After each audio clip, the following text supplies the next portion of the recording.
up, ladies and gentlemen? We're back at it again. We're about to jump back on this 1973 Impala. If you haven't been to the channel, guys, go ahead and subscribe to it. I'm sure you got a lot of things on here that you don't want to miss. So on the last video, we took out this Mini Cooper panoramic roof, and now we're putting it in on the Impala. So I'm gonna show you, we got a lot of stuff to do today. I'm really dreading this part because of the shavings from the metal gonna be going all over the place. So but I'm gonna show you what the deal is. I got a little ahead of you to show you what I did, so and then y'all can follow along and do it yourself. So here on the inside, right here, I've already lined out my mark here where I need to cut. I already cut some here, so I'm gonna go ahead and tell you right now, cutting overhead is gonna suck with the grinder. I've already tried it out. I'm not looking forward to this, but again, I'm not gonna be able to put this on camera, so I'm gonna have to show you the after results of this and how I got that line. It's about using my straight edge like I did last time, measured out how much I wanted to take off, and we went around it that way. So I got some work to do. I'll see you in a minute. A few inches later. Man, this is just an update. I ain't gonna hold you on this. This is a lot of work. I mean, we did a lot right now. Not all of it, but I just want to give you an update of how everything is going. So it's going not too bad. I think I'm about halfway gotten it down now. But see, you can see now what I'm talking about. We only gonna take half of that. So the top of the roof stand, just make sure that you don't cut too far, cut too deep to go through. And as you can see, I hadn't cut through, so we're looking good there. So just make sure you take your time with the cutting. I think this time I'm gonna go on the passenger side and set it up over there, and maybe y'all can get a little advantage point to see how I'm actually cutting this thing. But I will tell you, this part right here is not fun. I like everything else, but this part, no, not fun at all. So let me go ahead and get that set up, and then we're gonna finish getting this thing cut out.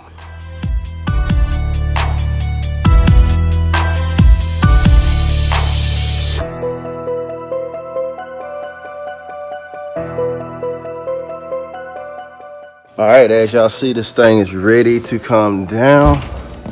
So, man, just try not to cut yourself, because this stuff's super sharp. There's gonna be some spots that you have to go back and hit. Shit, see, I cut my damn self. All right, didn't cut myself too bad, so I got the little ghetto Band-Aid right here. This time I'm gonna put my gloves on like I should did the first time while I'm over here telling y'all how to do this. So let me slap my gloves on, and then we'll finish taking this thing out. Gloves on, check. Now I'm just gonna grab this thing. I'm a little disappointed in myself that I did that while I'm over here trying to tell y'all how to do it.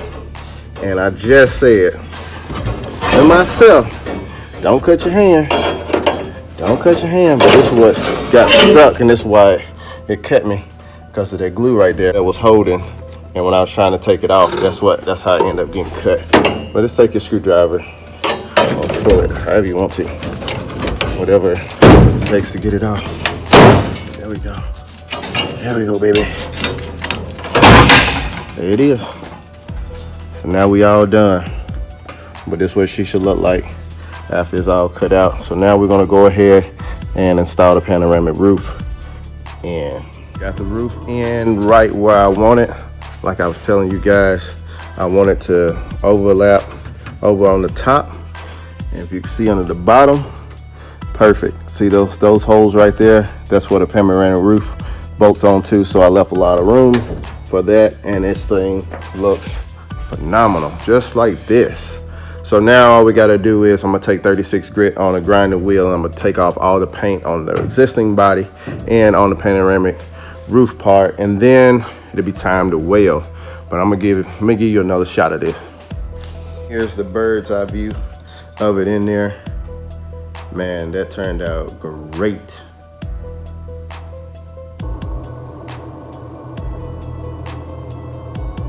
I have to say, I shocked my dang self. All right, so as you can see, there might be a few little gaps right here, but I'm gonna fill that in because I'm using the MIG welder. That's what I suggest. You use a MIG welder to do this. But all the way around, man, I'm pretty satisfied with it. When this thing done, it's gonna look legendary.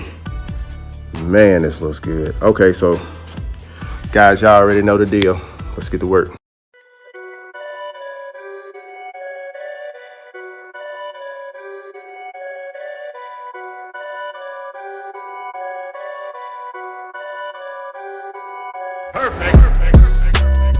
All right, so now all of the grinding has been done. So now the best part is about to happen. I'm about to start doing the welding. This is fun for me. I love doing the welding part of this. And so, man, this thing is turning out magnificent. I can't wait to get this thing all welded up so y'all can see this thing. Woo! Looks good. Now I can't wait to get the body work done and put this thing in paint, because I know this thing gonna look good, like extra good.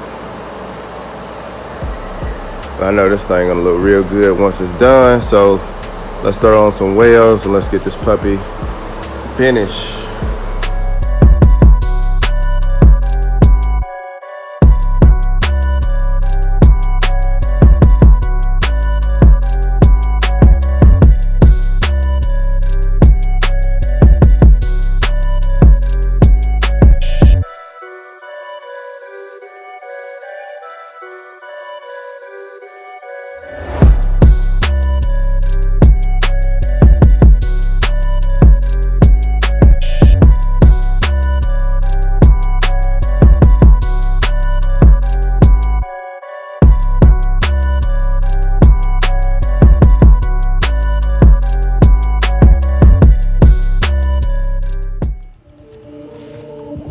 Okay, here it is. Now we got it all tacked in.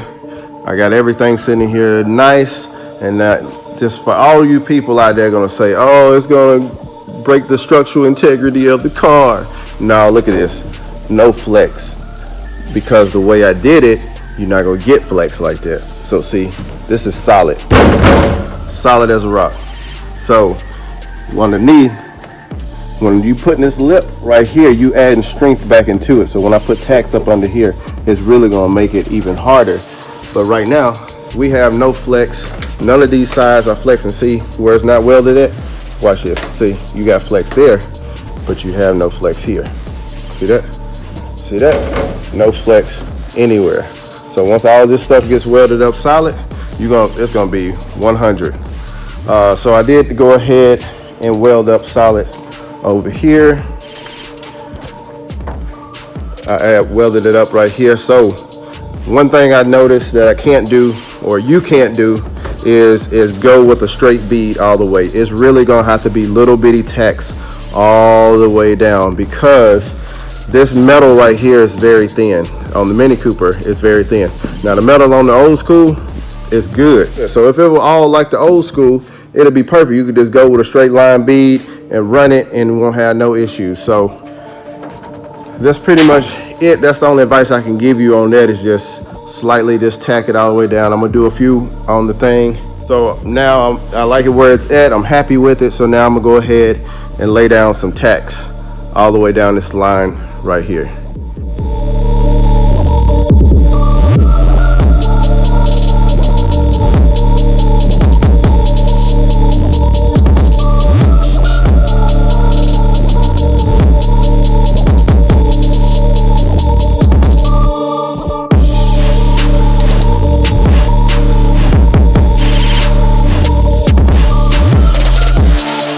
So pretty much this is what you want. You're not gonna get a full bead. It's just gonna be little tacks. So you're gonna have gaps and stuff that didn't get filled all the way. But this is appropriate for what we're doing right here anyways.